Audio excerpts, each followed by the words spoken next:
13 minutes after 8 o'clock. Welcome to Island Tea.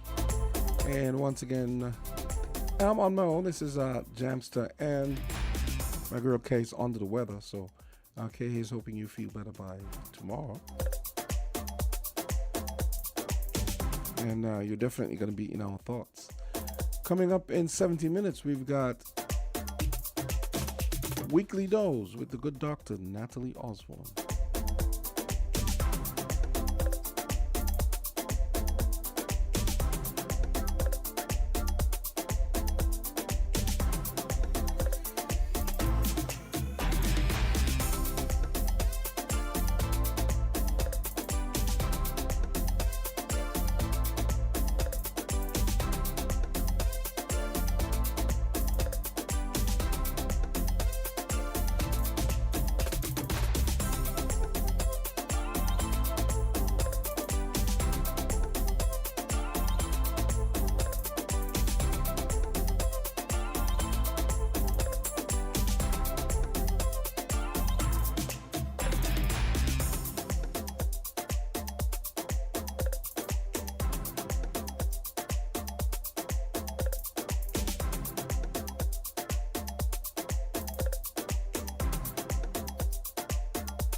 And we got to take a little time to say happy birthday to Calypso legend King Starshield. I think that was actually yesterday. Just seeing this, but happy belated birthday. One of the underrated. You could say one of our underrated Calypsonian songwriters and so on. So yeah, yesterday he celebrated his birthday, so I just wanted to get that in. We had some issues yesterday, so couldn't really. Actually, I don't think this was posted then, so yeah, I probably would have seen it. So Starshield's journey began in '73 when he entered the Junior Calypso arena, and just 1 year later he captured the Junior Calypso crown. And of course, everyone knows he's gone on to win the Calypso crown. I think maybe once or twice. I know definitely at least once. And an accomplished musician. I lives in Sandy Point. The city that gave us Socrates and a whole bunch of other talented folk.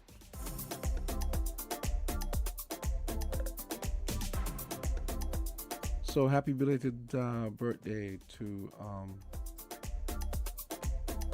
King Starshield. And Antigua Barbuda demanding a correction from News Nation over smuggling claims. Let's see what this is about. So apparently, the government of Antigua and Barbuda has formally requested a correction from U.S. cable network News Nation. Some of you may or may not know. Well, what happened was WGN America, owned by Tribune Media, they started a 24-hour news channel. First, they had they had Spike TV. They changed that to WGN America, and then they changed it to News Nation, which is a 24-hour news channel where Chris Cuomo from CNN, of CNN fame, can be found. So let's see what they did now. News Nation, so they demanded a correction from News Nation regarding a recent broadcast that unfairly linked the country to human smuggling activities. The report, which aired on January 29, and was also shared on the network's Facebook page, alleged that Chinese migrants were being smuggled into the U.S. from places like the Bahamas and Antigua. The report further claimed that Chinese nationals are buying up thousands of acres of land in both island nations. In a strongly worded letter addressed to News Nation, Antigua and Barbuda's ambassador to the United States, Sir Ronald Sanders, refuted the assertions made by senior national correspondent Brian Enton. There is no truth to the claim that Chinese nationals are buying thousands of acres of land in Antigua, which is only 108 square miles in size. He further highlighted the lack of supporting evidence in the News Nation report, arguing that the claims unjustly damaged Antigua and Barbuda's international reputation as a leading tourism destination and a popular location for U.S. second home owners. Ambassador Sanders unequivocally stated that Antigua and Barbuda is not a transit point for human smuggling or trafficking. He underscored the country's commitment to international security, emphasizing the nation's close collaboration with U.S. law enforcement agencies, regional governments through the Organization of American States, and United Nations agencies in the fight against human trafficking and smuggling. So, and we had something happening here. I think I'm trying to remember what incident that was, and I remember thinking at the time, this could get blown up into a whole thing where people think that when tourists, I remember what it was. It was you remember that the crazy dude threw a rock at a safari bus, hitting a tourist. And then I remember I was discussing this with Kay, and I was saying, this is the kind of thing that would get blown up to make it seem as though this is something that happens, just happens as just normal, and not the exceptional event it was. So yeah.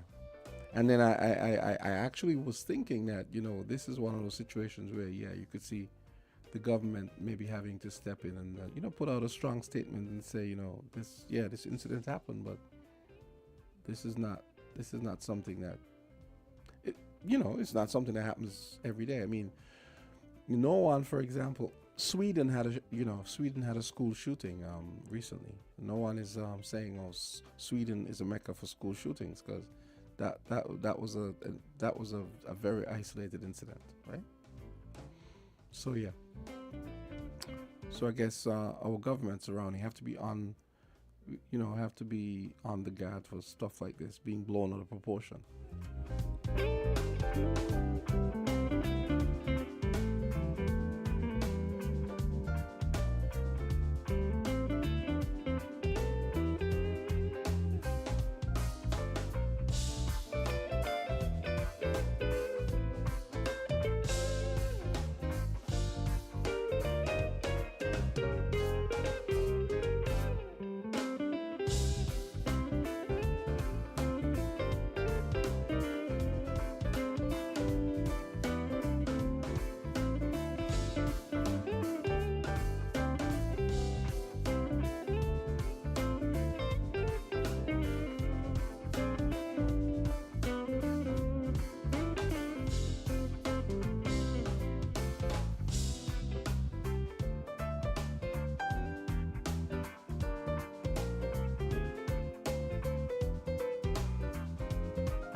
So I'm reading here that we got Sankey's Music Festival should be having a press conference sometime this week. It says Sankey's Music Festival 2025.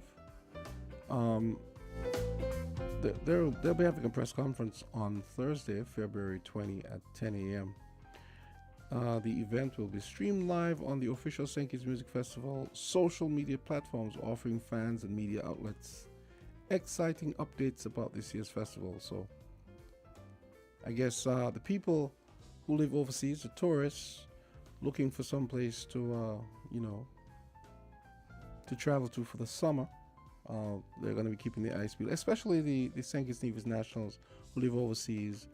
Our regional brothers and so on will be listening to find out, if it's worth their while to come to the St. Kitts Music Festival this year. So, yeah, so we're going to be having the I'm assuming they're going to be releasing the rest of the lineup, because it's February. It's roughly the middle of February, and so. And the PLP, they're also having a press conference. I think this is going to be on February 19 at 4:30 p.m. at the Marriott. So yeah. So mark your calendar. Press conferences this week. PLP and St. Kitts Music Festival.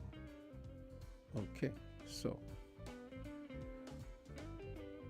let's see what else is going on in the world as we await the arrival of the good doctor. Let me see. Okay. And of course, the phone lines are open 466-0989, 662-0989 if anyone wants to call me. Maybe you want to say good morning or something. And of course, we had that crazy incident yesterday. Now, I have no internet at home. You guys are not going to believe what happened. Apparently, geckos, those things that you guys call wood slaves, right? Apparently one of them may have set up a nest, peed all over my switch. So the switch is bad. Well, one one node in the switch went bad, but that basically rendered the whole switch, bad. So my internet is shot at the moment. The Wi-Fi is not working properly, so man, not fun. So I had a whole bunch of people up in the house yesterday. Electrician, IT guy, and this has been going on since Friday. I noticed it was getting steadily worse, and I was like, I actually thought it was just the service, and maybe a whole lot of traffic, and bogging down. No, it was just the geckos doing their thing. Yeah, so when this happened, I think how I found out it was the IT guy whose wife sent it to him on his phone. So that's how I found out about the Toronto airport. That's why I remembered it, because I was like, what? So at first I thought, no, you sure that's not something from... They said, no, this happened this afternoon. So yeah, all passengers and crew are accounted for after an incident involving a Delta Airlines flight Monday at Toronto's Pearson Airport. Television news reports say the plane that arrived from Minneapolis flipped over on landing. Why? I wonder if it's ice or whatever. Emergency teams responded, and all passengers and crew were accounted for. TV reports said up to 8 people were injured, but there was no report on the extent of injuries. But thank God everyone lived, right? A CRJ 900, which is an aircraft, a Canadian aircraft. Yeah, okay, so it's good to know that those people are safe. It's never a good thing. We've been having this rash of plane crashes and stuff, and it's it's honestly unsettling. I'm wondering if some people are just even thinking twice about having to travel and stuff. And like I've been saying, it's more a matter of, I think, we just paying more attention to these now. So because even the fairly minor ones we pay attention to. So I don't know if there's something in the air that's causing more plane crashes or whatever, more plane accidents. Well, thank God everyone's safe, and there were 18 people injured, but I don't get the impression that they were serious.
WINN is 98.9. 98.9 is Win FM. Every day in a busy world, we have to do so much. Bank with CIBC and get that personal touch. Share your ambitions, let us help your dreams come true. At CIBC, we're at the heart of all we do. We're on your side, we're listening, we know the way you feel. CIBC, ambitions made real. Building supplies, electrical supplies, furniture, appliances, carpets and tiles. It's the company where you can get it all at TDC Home and Building Depot. From lawn and garden, the TVs and stereos, all at TDC Home and Building Depot. Come on down, get what you're looking for. It's all at TDC Home and Building Depot.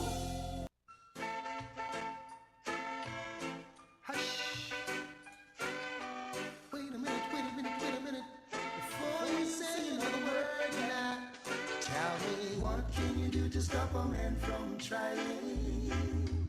I said I wanna know now. What can you do to stop a man from trying? I wanna know, yes I wanna know now. What can you do to stop a man from trying? I wanna know, said I wanna know now. What can you do to stop a man from trying?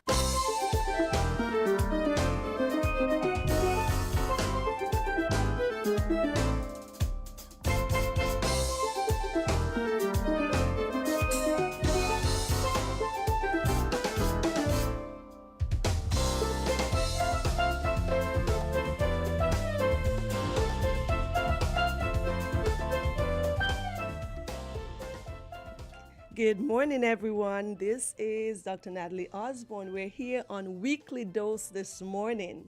So it's just Jamsta and I here in the studio this morning, but we're going to fight on. We're having a little bit of technical difficulties, but to those who are out there listening to us and who have always supported the show, we're very grateful. So good morning to everyone. So we're going to have our discussion this morning.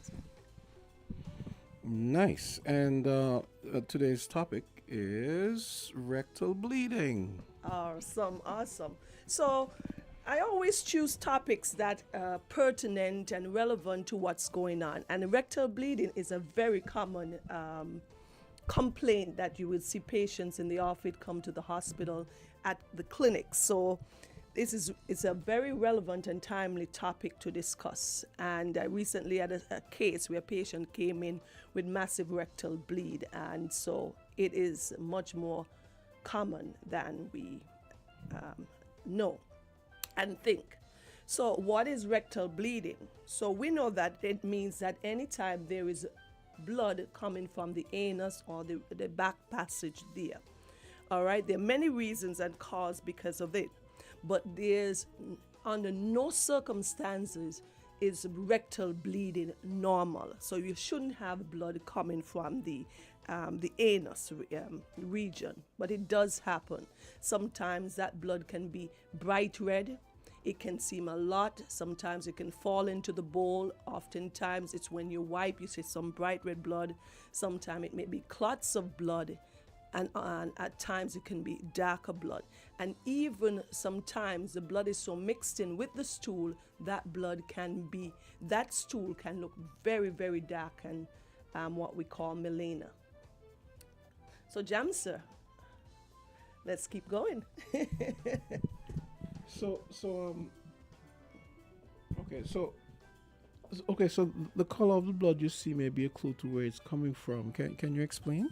Yes, I like that question that you just asked. So the color of the blood may tells you a lot.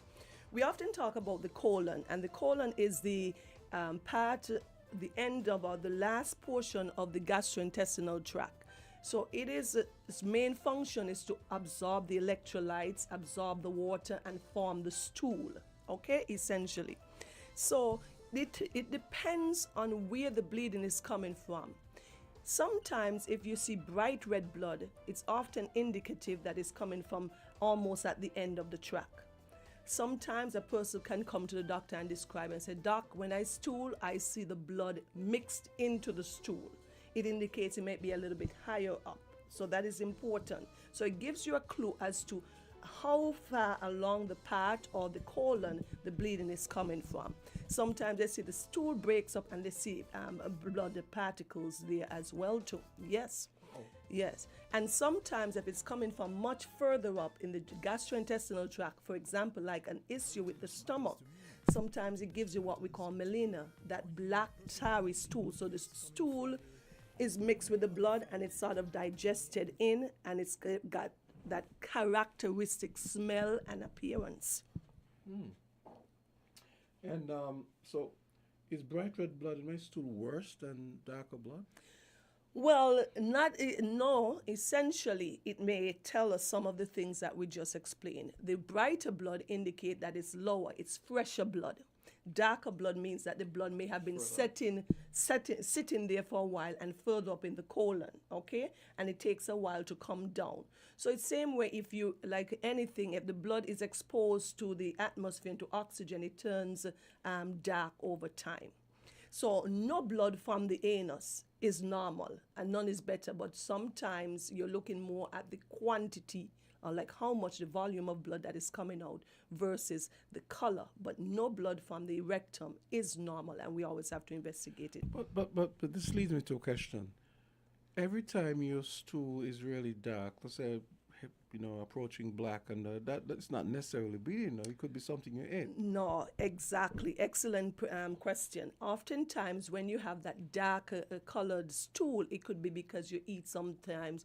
Persons who have a diet that is rich in meats and protein, you can have that dark colored stool. Sometimes you've got beets and certain products that can change the color, certain iron supplements. So oftentimes we ask patients when they say, Doc, my stool is dark, are you consuming any kind of iron supplements? Because some persons may have a reason to, they have a low blood count, the blood have dropped off, and so they have to supplement it with some iron, and that can give that a characteristic. But if not, typically the stool has a brown color, varies in color, but it should not be that black. Okay, because that only happens to me when I eat things like spinach and Yes. some other things. Remember, it's going to be determined a lot by your diet. Remember, what your body cannot use, it get rid of as waste. So when should you worry about blood in your stool? So blood in the stool, as we say, is never really normal. Oftentimes, a person may have the diagnosis or know the diagnosis. They would have seen a physician. So from time to time, they may have some bleeding. Like a common condition is hemorrhoids. Once you have that diagnosis, if you have bleeding from time to time, especially if your stool is hard based on your diet, you know that you can irritate the hemorrhoid or the piles that are there and cause bruising, and there can be some bleed. But it should not, we should not get comfortable thinking that rectal bleeding is normal. But when you're going to worry, if it's associated with other things, if the bleeding is quite significant and quite frequent, okay, because it means that it's indicating that whatever condition is going on there, it is becoming worse. So you don't want that. So if you observe over time that the bleeding is becoming more frequent and more in quantity, like for example, after you have a bowel motion and you look in the toilet bowl and it is filled with blood, that is of concern.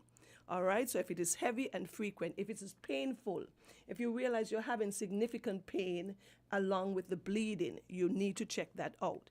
And if it's been going on for a long period of time, we should not sit home if we're having rectal bleeding for weeks and months without addressing it, because the earlier you address it, you can have a diagnosis and put the appropriate treatment into play. Okay. So what causes rectal bleeding? Let's So, get down to brass tacks. yes, so what causes rectal bleeding? I just mentioned one. Very commonly, lots of persons have what we call hemorrhoids or piles. What are those piles? Those are dilated veins that are just inside the anus there. They're covered with the mucosa. Sometimes if there's bruising and any condition that increase the veins there irritate the veins, you can have bleeding as a result there. That is very common. That actually is the most common cause of rectal bleeding. All right, so once the skin breaks there, you can have some bleeding.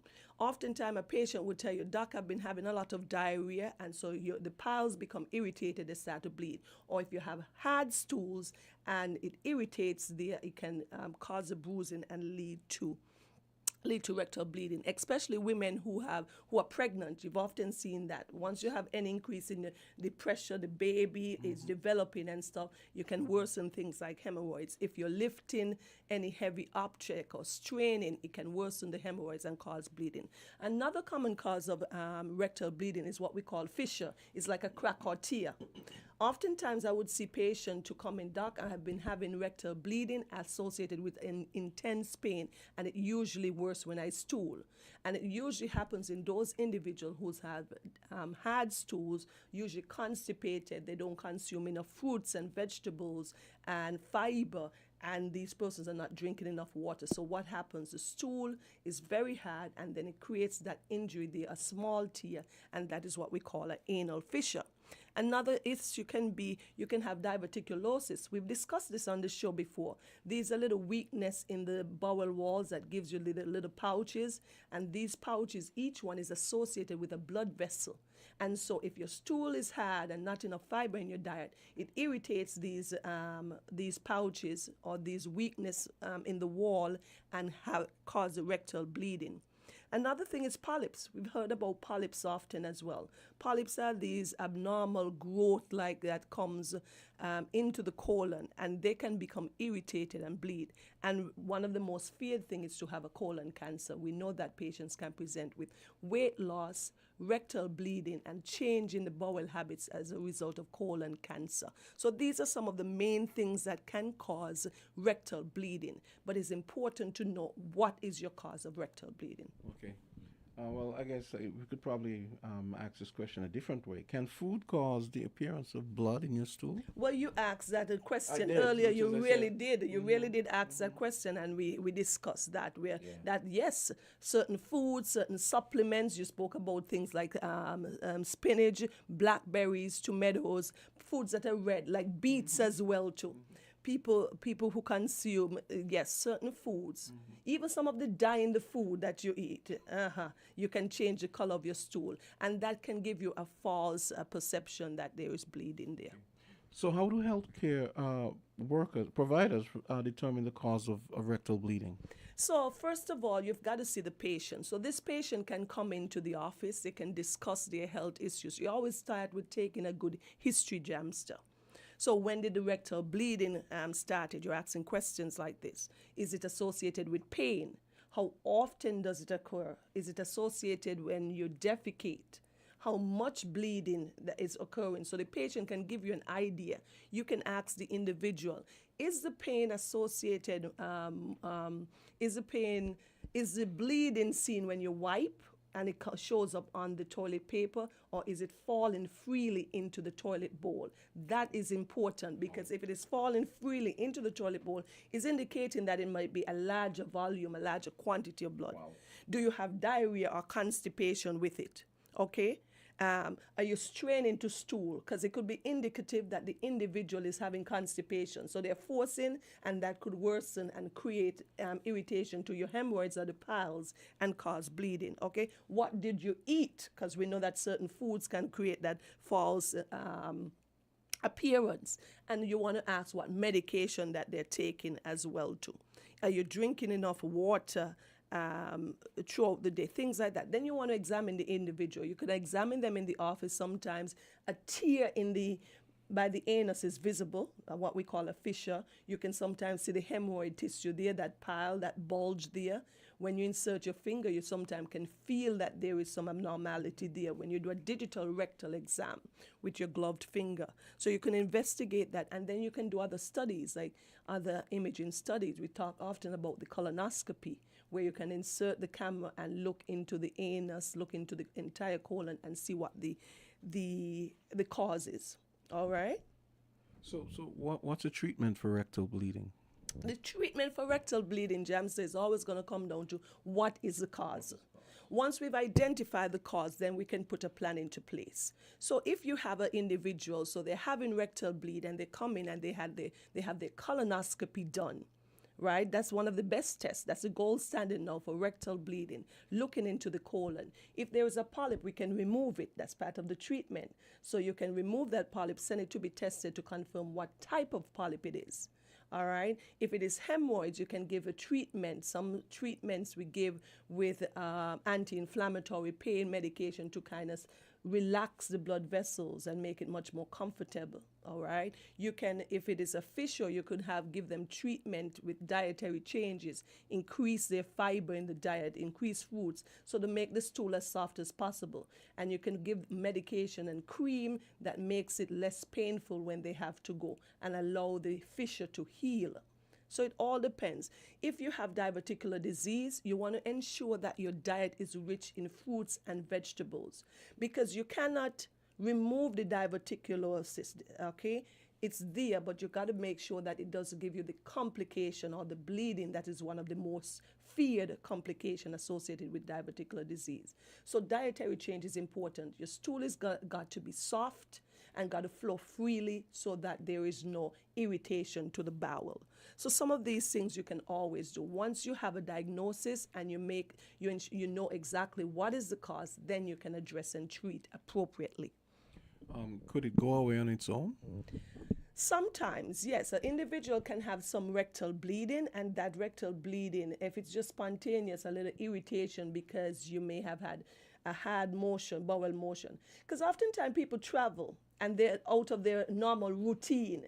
And oftentimes when you go to a strange place or you don't feel comfortable using the restroom there, and so you hold, you do not go to the restroom, and then that stool stays there and becomes harder over time. And then when you go, you can cause irritation. So it can go away on its own, especially if the reason for the rectal bleed is something benign, like having some small hemorrhoids or small tear.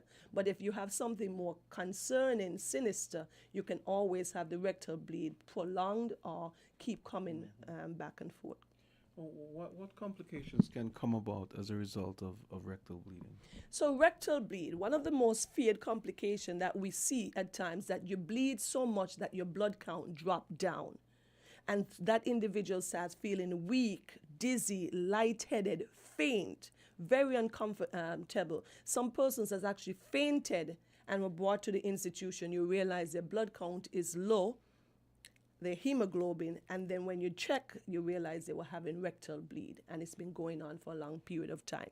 So those are some of the feared complications, and you do not want an individual have a diagnosis such as a colon cancer, colorectal cancer, and the rectal bleed persists without being addressed. We've had patients like that.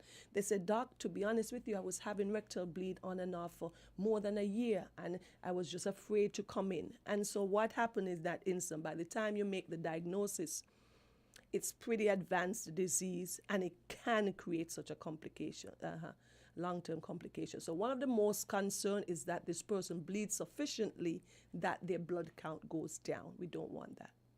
Wow. So any other thoughts, any other question? What are you thinking, Jamsta? I saw your face changing with a lot of different emotions. Yeah, but I mean, I'm thinking, well, you're looking at this stuff, and because of I actually do eat a lot of fruit and vegetables, so that would happen often, and it always only happens with the things I know that cause that. Mm-hmm. But sometimes I forget, and I'm like, sort of panic. I say, "Oh, but I had so and so." Oh yes. You know what I mean? Mm-hmm. So what happens ultimately? We want to see the patient and reassure, because most times though the rectal bleed is going to be. Most times it's going to be a benign reason, a benign cause. It's nothing sinister. But we've got these instances where somebody has something going on that needs to be addressed, and because of delay in seeking medical attention, then that can become a problem. So we always encourage individuals to seek medical attention early. It can be reviewed in the doctor's office, come to a conclusion, and it can be treated appropriately. Because a lot of times, especially in a younger individuals who are active, who are healthy, the most common reason is going to be hemorrhoids. But I always say to my patients who are above the age of 40 and beyond that you want to be careful if you have rectal bleed. You don't want to just assume that is something benign like hemorrhoids. For example, though we know a patient have hemorrhoids, if they're 45, if they're 50 and they come in with rectal bleed, you can't just assume it's a hemorrhoids at that point unless you've ruled out any other cause. I'll give you an example. A patient would have come to me some time ago and the patient had rectal bleeding, but they were in their 50s. And I said, and we knew that they had the hemorrhoids. So, and they wanted the hemorrhoids repaired because you can do surgical treatment for those. But I said, no, we have to ensure that the rest of the colon is healthy and normal and that the rectal bleed is just coming from the hemorrhoids. And so a colonoscopy was done, cleared the colon, and they saw that there was nothing else. We saw that there was nothing else there. And so then we could proceed and do the hemorrhoidectomy and address that. So you understand the difference and why is it important to follow up, have the study done, ensure that what you think it is, it really what it is, and then you can go from there. But to be clear, what I meant was not that I had bleeding. I meant was the dark stool, and then it's like, what's going on? I said, oh. Sometimes I think it happens with prunes too. Yes. I noticed. Yeah. Yes. Let me say a little bit about that. When you have that dark stool, we often see that stool that is so dark. Even greenish sometimes. Yes, depends on what you eat. You want to make sure that it's not something coming from high up, like the stomach. Because classically, if there is a bleed in the stomach due to an ulcer, a polyp, a tumor in the stomach, a person would present. You can get polyps in the Yes, you can. So you can get polyps in the stomach. Yes, you can. You can get polyps in the stomach. So what happens? That person can present with black stools, and you have to ensure that. So black stool is often indicative that the bleeding may be high up, and the most common place is in the stomach. Okay, so you may have to pass the camera down, do an endoscopy, and see what's happening. Oftentimes, we would have seen persons having ulcers there. They may have a tumor, they may have polyps, different, or severe gastritis that bled. And by the time it gets to the anus, because it has gone through the digestive process, the acid breaks down the blood and it mixes in with the stool. So that gives it that classic black, tarry appearance. When you smell that stool, you'll never forget it because it's very characteristic that the blood is mixed and digested in with the stool. So it's not the typical dark stool when you have maybe sometimes spinach or something. It's much more intense, that blackness. And it tends to be tarry and kind of mushy and soft. Yeah, that's reassuring because no, I've never had that smell. So you never had that. Yes, so if you smell that stool once, you'll never forget it again. Okay. So we got 3 minutes to 9 o'clock. If anyone wants to pop in a call, you're welcome, and we'll just.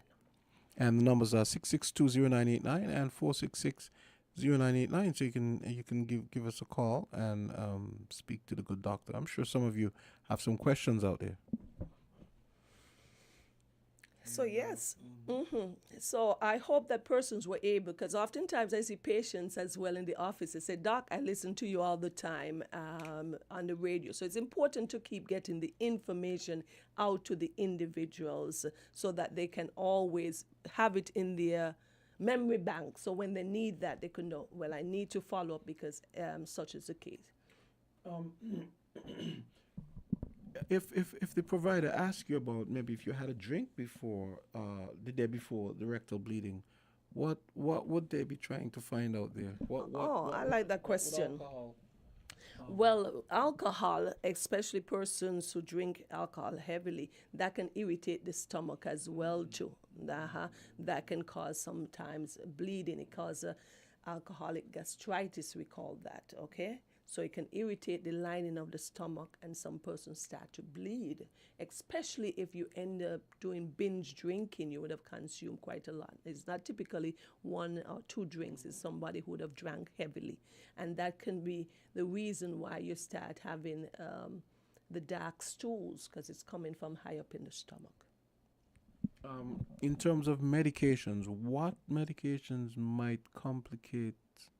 um, might cause stomach bleeding? Because I know, for example, aspirin and some other of those Yeah. over-the-counter thing can cause. Yes. Oh, I like that question because I think we've discussed this some time ago too when we talk about the stomach specifically. If you have someone who's consuming medications like ibuprofen, we call them NSAIDs, non-steroidal anti-inflammatory drugs, your Voltaren, and we always encourage if you're taking these medications, take them for a short period of time or make sure you're consuming lots of fluid or you're having a meal because those medication can irritate the stomach quite significantly and cause gastritis, can lead to ulcerations and stuff. And so that's why you want to ask patients about their medication use. And we spoke also about supplements, iron supplements that can turn the stool really dark. Okay, so those that would help you to eliminate that. In that history taking, the physician can use some of these information to kind of come to a conclusion what is actually causing this rectal bleeding. Yeah, because I remember as a kid learning about how aspirin can cause the lining of the stomach and some of those other NSAIDs to cause the stomach to bleed. So I figured you could have a situation where someone had a stomach bleed because of that, and they started to freak out when it would probably, Of course. We've seen many cases where we have patients who are consuming Motrin, ibuprofen, those things for a long period of time, naproxen, because they have chronic aches and pains like osteoarthritis. So these are persons who have arthritis for long, and they take these drugs for extended period of time, and then they come in or they come and say, Doc, I'm having black stools, my stomach is hurting me, and then you find out that they have an ulcer or they have a severe gastritis as a result of consuming these drugs. Remember, all drugs and most drugs have side effects, but we have to balance what we need them for, and you don't want to over abuse them. Oftentimes when my patients are being discharged, we just give them some Panadol, paracetamol, because we're trying to avoid having any complications, and people often do quite well. On the first day or two, you may need something stronger, but as the days progress, you want to be careful in long-term use of these drugs, okay? So I would encourage persons to be careful about those. Okay, another great episode of Weekly Dose. It's 1 minute after 9 o'clock. I'm assuming you guys didn't ask any questions because all the questions were answered. So you can find the good doctor. Our office is down on the bayfront side of the Sands. All right, so if you're driving east and you come into the Sands, it would be on the right. And if you're coming out of the Sands, which oddly enough you shouldn't be coming out the Sands, if you're coming, you get what I'm saying. All right, so it's always great to be with the audience, and I hope everyone learned something. Remember, our only objective on this show is to make sure we inform you and we leave you knowing a little bit more every day. So have a great day, everybody, and be kind to each other. Great, and so that's gonna do it for Daily Dose, and Weekly Dose is gonna return. We were always saying Daily Dose. You ever notice? We were always making that one particular mistake where we said Daily Dose when it's actually Weekly Dose. So folks, the good doctor returns next Tuesday at 8:30, and you guys have a great. Pay attention to your health and do what it is you have to do to keep yourself healthy. I'm going to give the doctor the last word. I have to go with it. Give it the last word. So, as I said, let's just have a great day, everyone, and be kind to each other, and may God bless us. And make sure, take care of your health, take care of your family, and always be kind. Bye-bye.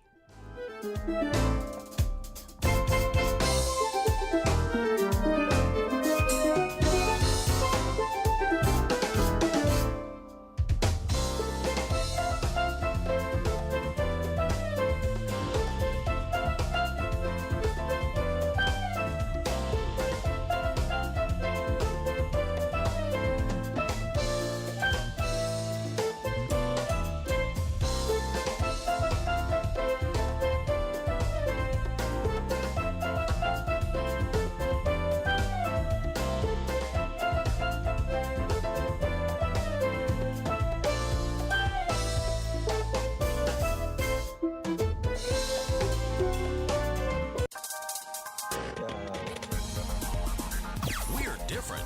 We're 98.9. 98.9 Win FM.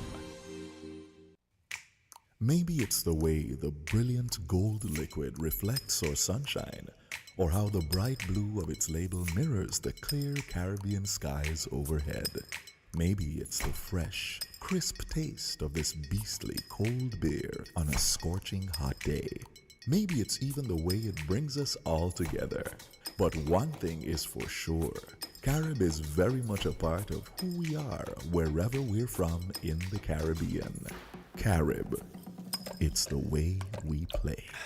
Drink responsibly. Eating all you need, figure down. Adventures in history. Did you know that the Fort Thomas Hotel was originally named the La Amiga Holiday Inn? It was opened on Saturday, 25th November 1972. It was built by the St. Kitts Tourism Development Company under the chairmanship of Dr. C. M. Sebastian and operated by the Commonwealth Holiday Inns of Canada.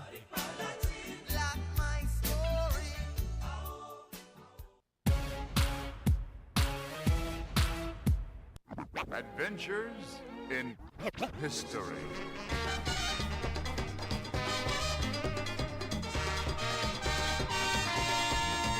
Did you know that the first carnival in St. Kitts took place in 1957? Its chief organizer was Basil Henderson.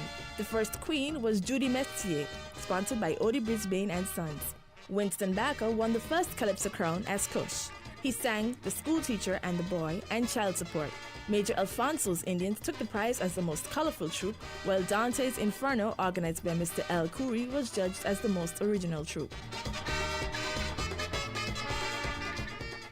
Adventures in history. Adventures in history. It's Black History Month, and here are a few black inventors and their inventions. Norbert Rillieux, sugar refining system that revolutionized the making of sugar in 1846. W.H. Salmons, hot comb in 1920. Louis Temple, toggle harpoon in 1848. Dr. Daniel Hale Williams, first open heart surgery in 1893. Granville Woods, multiplex telegraph system allowing messages to be sent and received from moving trains in 1887. Railway air brakes that provided the first safe method of stopping trains in 1903, and steam boiler radiator in 1884. Just a few black inventors and their inventive contributions to our world. Adventures in history. The importance of co-parenting.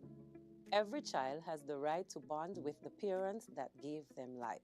Children are happiest when they can freely communicate and enjoy the time, talents, and lessons that each parent brings to the relationship.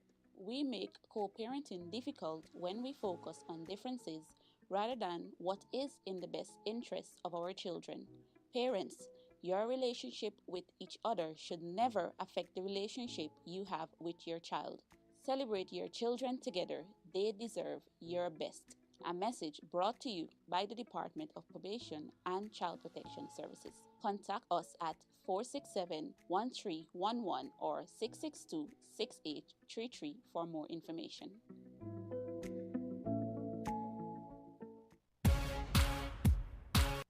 Adventures in history. Did you know that the Pogson Hospital was built in 1891 on an acre of land that was donated by Edward Pogson, a planter? The administration paid the owner of the building in which it was housed rent of £40 per annum, but it became dilapidated and an alternative accommodation was required.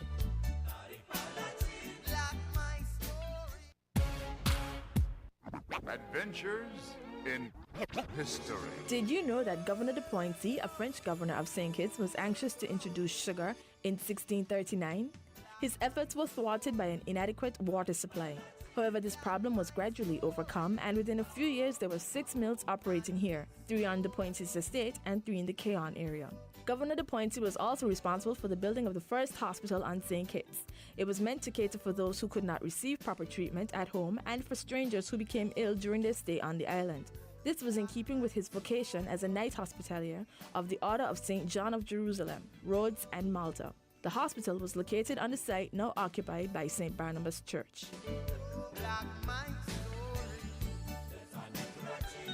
Adventures in history. It's the start of the week. It's time for a new perspective. It's time for Unfiltered. Join Azar Gums, lawyer and deputy leader of the People's Action Movement, for raw and unfiltered political analysis of the current events in St. Kitts and Nevis. Tune in every Sunday evening from 7:30 p.m. on Win FM. Join Azar Gums as he breaks the mantle and cuts through the unfiltered political noise to bring you the facts. Unfiltered every Sunday evening on Win FM 98.9. Voices has a new time. Starting Friday, January 24, tune in from 10 to 12 on Mondays, Wednesdays, and Fridays for Voices right after Island Tea on Win FM. Money Matters with Dr. Terrence Martin moves to Monday afternoons from 1 to 2 p.m. Inside the News on Saturday mornings, now 10 to 12 noon. Tune in to Win FM 98.9. Log on to winmediaskn.com and our YouTube, Facebook, and Twitch pages. And let's go. Keep up with the news on our website and by following our Win Media SKN channel on WhatsApp. Message your comments or call Win FM at 466-0989, 662-0989, or call our U.S. numbers from anywhere, 718-285-6984, 305-921-4619, and call our sales office at 466-9586. Voices, now 10 to 12 a.m. Mondays, Wednesdays, and Fridays. Money Matters, 1 to 2 p.m. Monday afternoon. And Inside the News, Saturdays, 10 to 12 noon on Win FM 98.9.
ready for the down first. It's a must.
Hey, that's Bruce Carrot and the Lime Eagle Project, the late Bruce Carrot.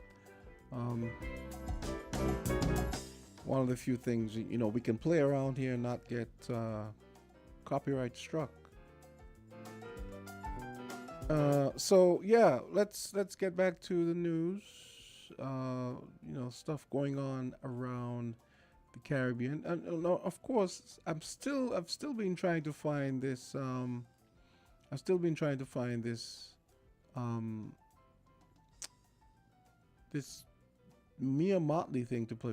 I just can't remember who sent it to me. It's so weird. I mean, I'm looking in all the usual suspects windows, and I can't seem to find it. It's very strange. But anyway, we're going to be bringing broadcast this morning. The Vice Chan. Let's see if I have the right thing here. So, in collaboration with the University Office of Academic Industry Partnerships, we're going to be bringing broadcast today. It's so we're going to be tuning into UWTV at 10 a.m. this morning. That's going to be coming live from Jamaica for the Vice Chancellor's Forum. All right. So and the topic is going to be President Trump's great policy shift. How does the Caribbean respond? And the speakers are going to be Professor Hilary Beckles, Professor Jeffrey Sachs. You've got Professor Andy Knight, Ambassador Wayne McCook, Professor Justin Robinson, and Sandra Maynard. She's the Pro Vice Chancellor of Global Affairs at UWI. Justin Robinson is Pro Vice Chancellor, Academic Industry Partnerships and Planning at UWI. Mr. Knight is the Professor of International Relations at the University of Alberta. And Ambassador Wayne McCook is the Assistant Secretary General of CARICOM Single Market Trade. And of course, Sir Hilary Beckles, he is the Vice Chancellor at UWI. So he is going to be part of the lineup. Let me see if there's anything here about, let's see. Yes, and Professor Jeffrey Sachs, he's an economist and public policy analyst. So join us at 10 o'clock. It's going to be very interesting. What Donald Trump means for the Caribbean and how will the Caribbean respond. So we'll hear what these folks have to say concerning that.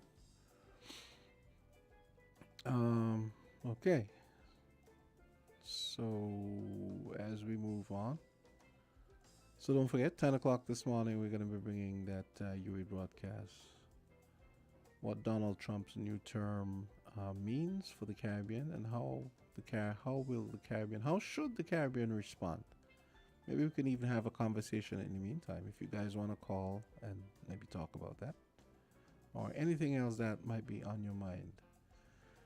Okay, I'm still, like I said, still trying to figure out Well, I won't be able to play it for you guys today because we have some technical stuff that we're dealing with at the moment. So I'm gonna have to do that another day. Really want you guys to hear the Mia Motley, Bob Marley tribute speech.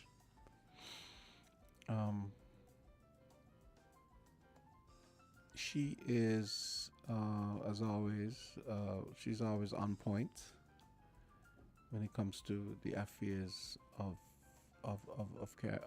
Caribbean people. Okay, so let me see. Just to remind you guys of the St. Kitts Music Festival press conference that's happening this week as well. So keep your ears open for that. And there's a story here which claims that I don't even know if I should be talking about this. Apparently, the long overdue renovation of the Kim Collins Stadium will not include a world-class Mondo track as originally promised. I kind of take issue with this because there are a lot of different companies that make track surfaces. To say just because you don't have a Mondo track is not world-class, I don't agree with. It's just like that's like saying, oh, if I don't buy a Toyota, I don't have a world-class car. I mean, come on, you know. So I'm going to take issue with this. It says there are lots of companies who make these surfaces. There's Mondo, there's Chevron, there's other people. Apparently, they're going to be using a Regupol track, whatever that is, but I'm sure that's just as good. They're saying despite prior commitments from Minister of Sports Sam Alduggins to install a new Mondo track. Mondo tracks are the internationally recognized standard for elite track and field competitions used in major global events. Regupol tracks are often chosen for training purposes due to their softer surface and affordability. But again, I'm going to take issue because I'm sure Regupol has, just like Mondo, Regupol has different formulations for tracks. So if you wanted a track for a main event, a main event arena, I'm sure you can get that. I'm sure they don't sell one formulation. So I'm gonna take issue with this one now. I'm not. I know a little thing about track and field tech, so no, I'm not gonna accept this one. So I'm sure the Regupol track is cheaper, so what's wrong spending more money if it's just as good? So I'm going to take issue with this story. No more Mondo track for Kim Collins Stadium, it says. Well, so it's kind of similar to the people who get crazy when the people who use evaporated milk, and they get crazy when Carnation evaporated milk is not available. Oh my God, I'm going to die. There are hundreds of other brands of evaporated milk that are just as good as Carnation milk. Carnation milk is not the be-all and end-all of evaporated milk. And why are you guys even using evaporated milk still? Anyway, but that's a different story. Evaporated milk is not milk the way nature intended. It's basically with a lot of the water evaporated, boiled off. But okay, let me not go down that road. But yeah, that track thing really upset me. I mean, they're not upset me, but I'm like, let me look up. I'm gonna look up Regupol because I'm pretty sure. Okay, Regupol.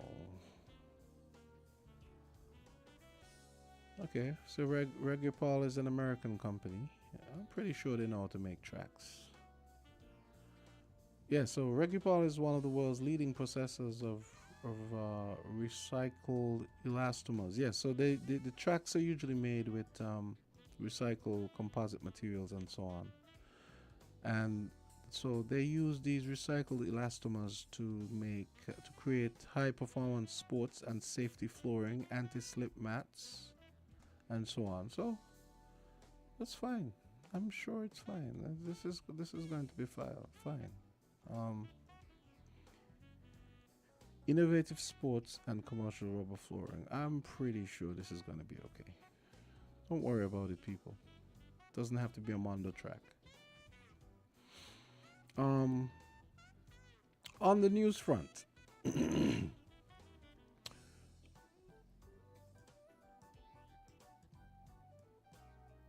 So we're looking at Trump administration.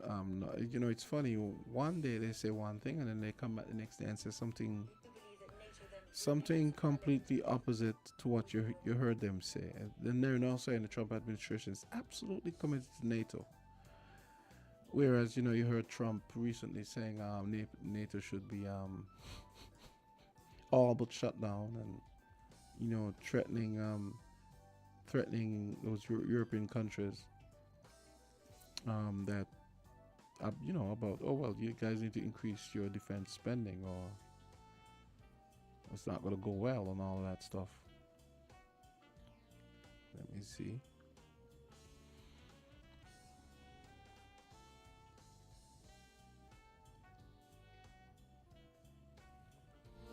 So I'm here looking at the CNN page and looking to see if there's anything. For some reason, I noticed that Loop News has not been upgraded for. I've been seeing the same page for a few days. It's very strange.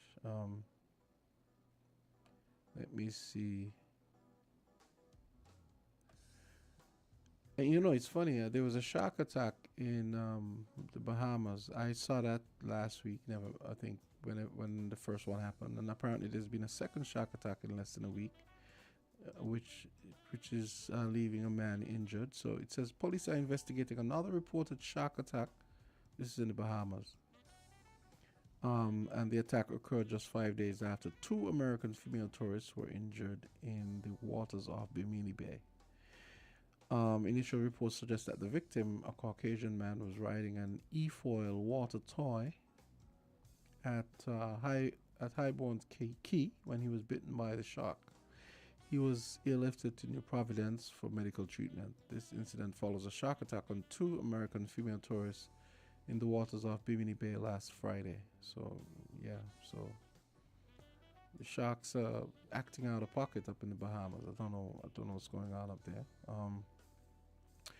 In Dominica, they're investigating an apparent suicide death of a man, a 56-year-old man.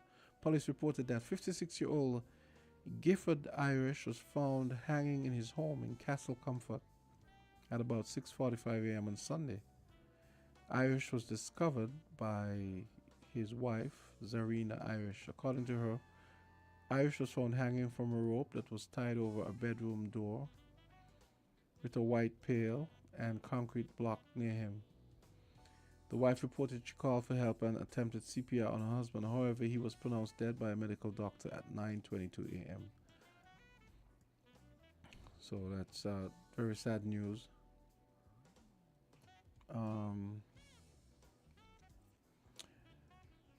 And the central bank, of course, the headquarters happen to be here in St. Kitts. They are reporting a positive growth outlook for the Caribbean. That's funny because I remember last year they were saying, everyone was saying that the outlook for 2025 was going to be bad and all that. So let's see, trying to get this loaded. Let's see. It's 9:28. About 9:45, we're gonna be closing it down so that we can go and set up for the that UE broadcast. Okay, let me see.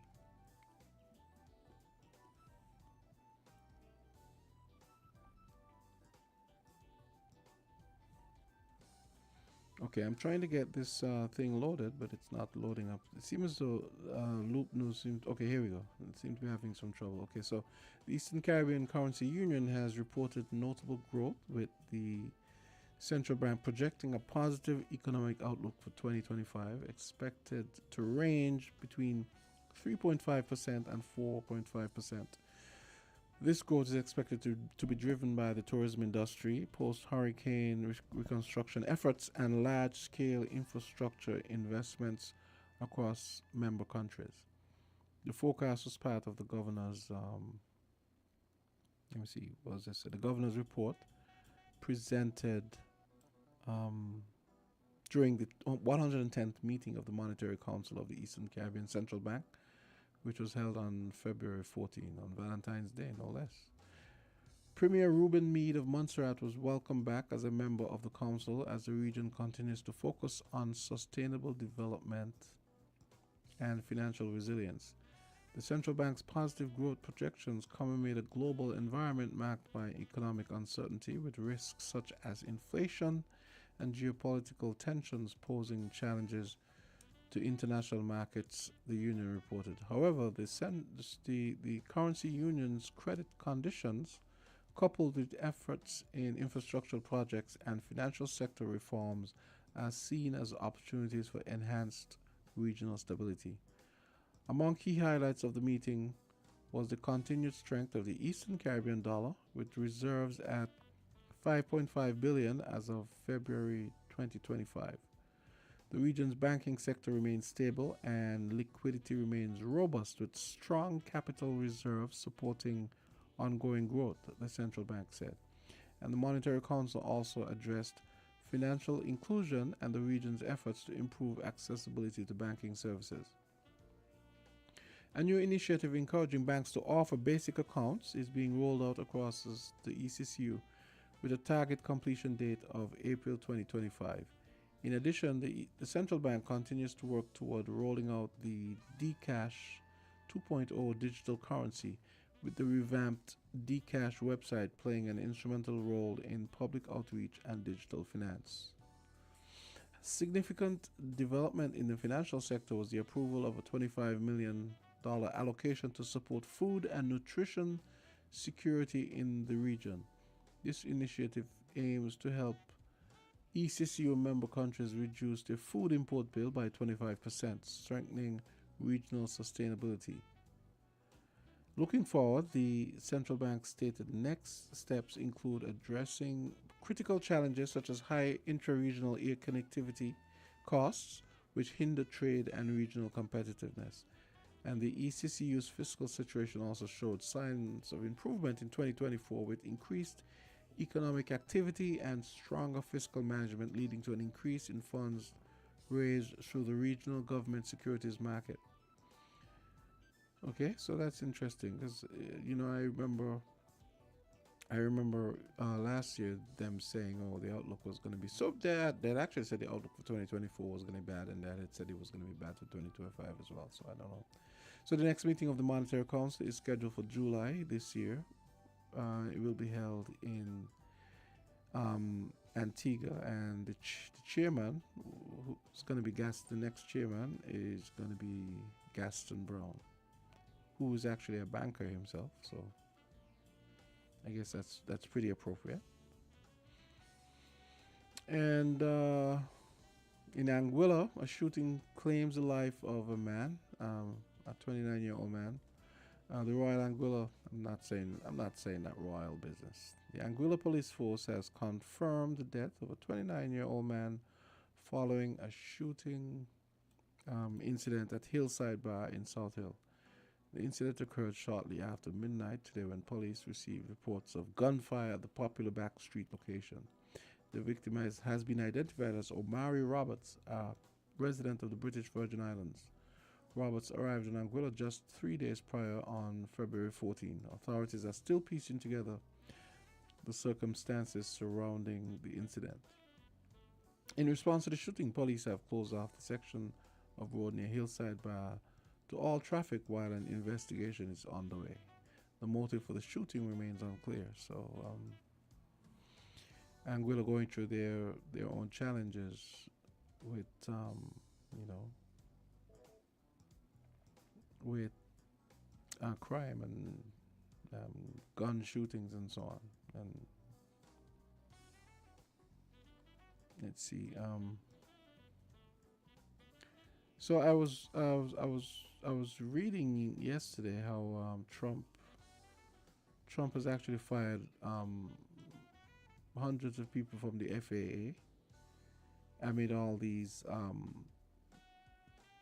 aircraft mishaps and so on. So it's gonna be interesting to see what happens going forward when you're firing people left, right, and center, and at the same time you're having problems in your airspace with planes crashing and crash landing and so on. So let's hope they rethink that.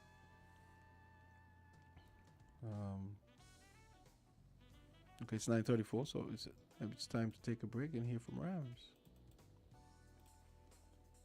We're different. We're 98.9. 98.9. Win FM. Hey kids, drink healthy. Reduce sugar chubby with the same great taste. Lots of magic fruity flavors. Drink the more healthy way. It tastes so yummy, chubby, chubby. 25% less sugar chubby.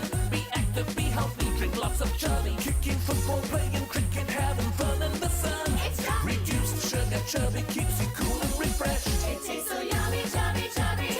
25% less sugar chubby. Jumping rope, running races, have fun. It tastes so yummy, chubby. Drink the more healthy way.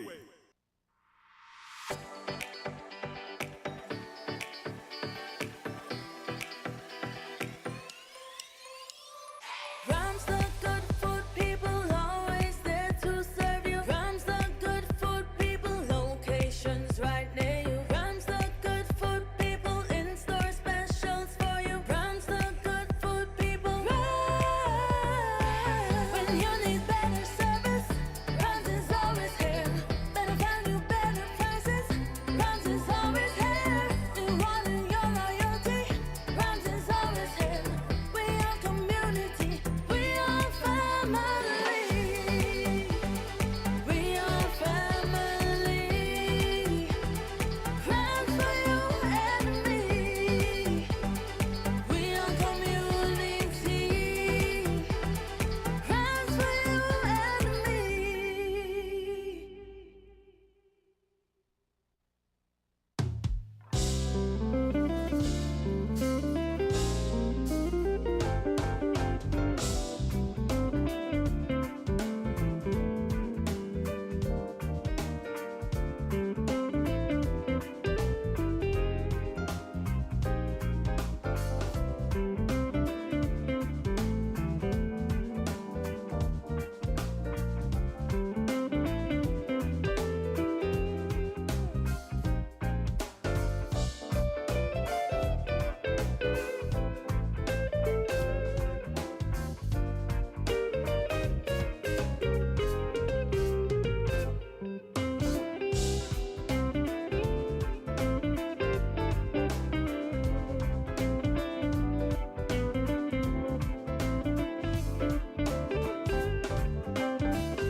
Hey, so I'm back here giving you a roundup of Caribbean stories and other stuff.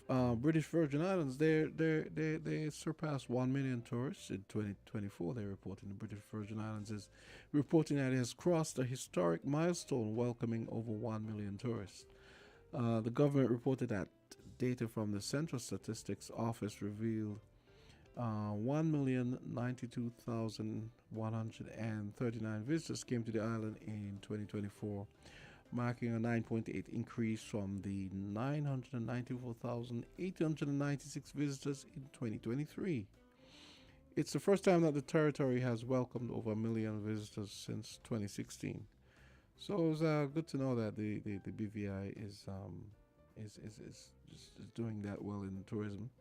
The government said the country expects 2025 to be another marquee year for the BVI with numerous new developments and revitalizations. The Peter Island Resort reopened in December 2024 following a complete restoration. Meanwhile, the renowned Bitter End Yacht Club is set to introduce 4 luxury beach bungalows and 8 new marina lofts along with an 18-room boutique hotel. Additionally, Beras Creek Resort has been reimagined and will now operate as Beras Marina and Resort. Yeah, so things happening here for the BVI on the tourism front, and we love to see it. I'm seeing this story. I'm trying to I'm puzzled as to what this means. Dominica government warns against unauthorized immigration platforms. Oh, I guess that means sometimes you see these pop-ups. Someone is trying to sell you, I guess, like get you to apply for Canadian citizenship or American citizenship. I wonder if that's what it means. That's it. So the government of Dominica has issued a warning regarding the use of unauthorized platforms for completing the online immigration and customs declaration card. Authorities emphasized via statement this week that the only legitimate and secure platform for submitting the declaration is the official government website. This government-managed website is free to use and ensures that travelers' information is processed accurately in compliance with Dominica's immigration and customs regulations. I wonder what prompted this. I mean, are there people online purporting to be the Dominica government? This is very interesting, very intriguing. So I'm wondering what's going on there. I mean, I've never seen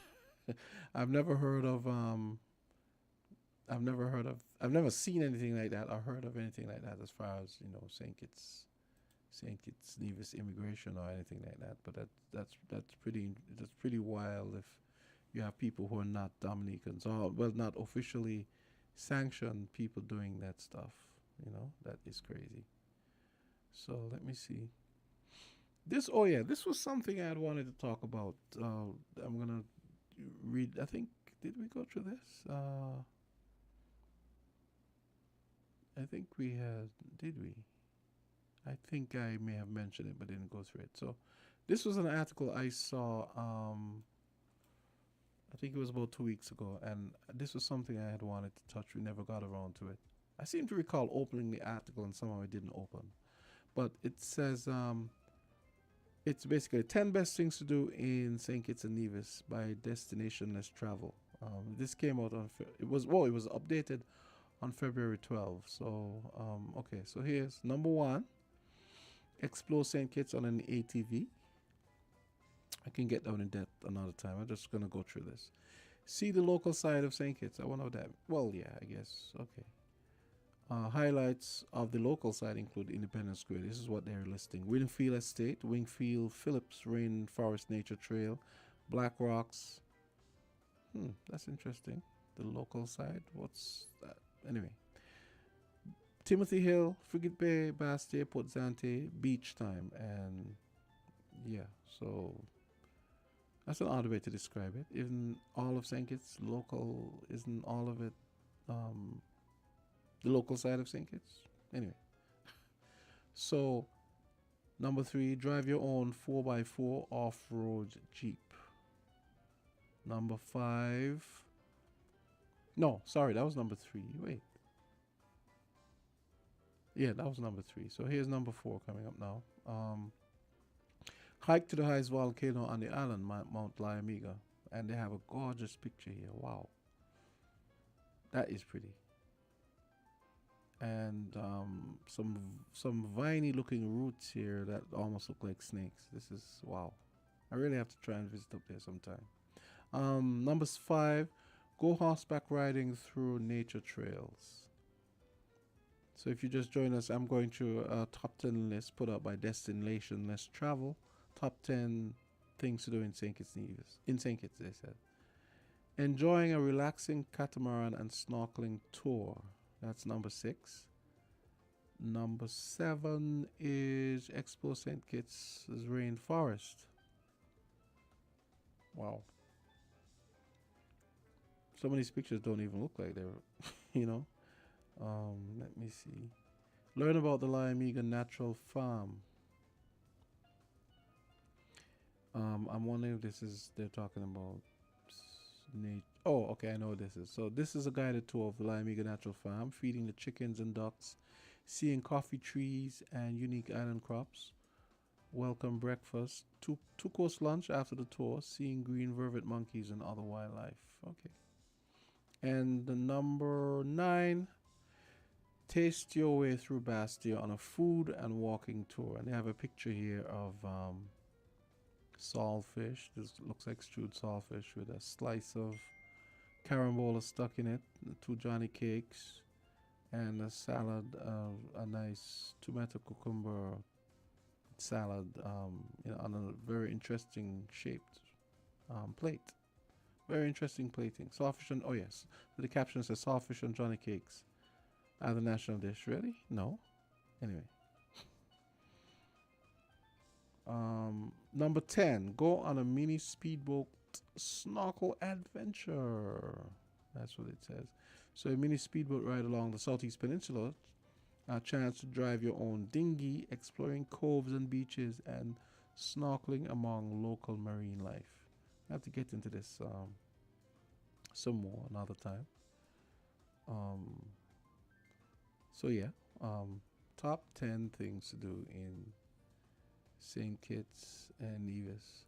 Usually when foreigners do these things, they're always St. Kitts and Nevis. There's always some tidbit that's just wrong. Like there's always 2, 3, 4 pieces of information they give that are wrong. Like that's not the national dish. But anyway. Okay, it's 9:46. I'm going to wrap up the show at this point. We're going to get ready for that UE broadcast. That's coming up at 10 o'clock. And so stay tuned. We're going to be bringing that to you as well. So stay tuned for that.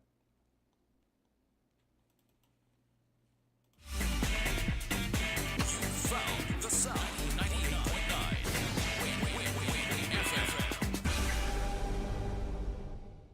Hey kids, drink healthy. Reduce sugar chubby with the same great taste. Lots of